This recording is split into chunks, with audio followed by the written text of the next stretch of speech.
Depuis l'avènement de l'histoire de compte unique au Trésor, l'université vit dans un tâtonnement de gestion. Cette décision ayant conduit à l'extrême concentration des ressources financières du pays, à finalité inconnue.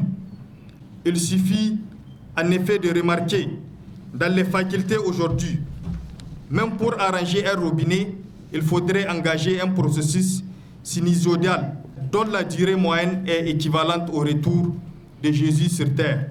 À cela s'ajoute l'insuffisance du personnel enseignant et administratif à l'université. En effet, il faut que quelqu'un trépasse pour qu'un autre passe.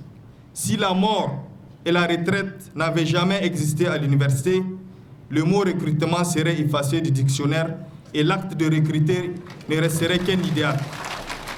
À tout cela s'ajoute surtout l'attitude du ministère en charge de l'enseignement supérieur, qui développe l'apologie des jeux de conscience, la culture populaire de la fourberie, de la tromperie, de la violation et de la banalisation des revendications de l'UNUN et de l'ISN de façon générale.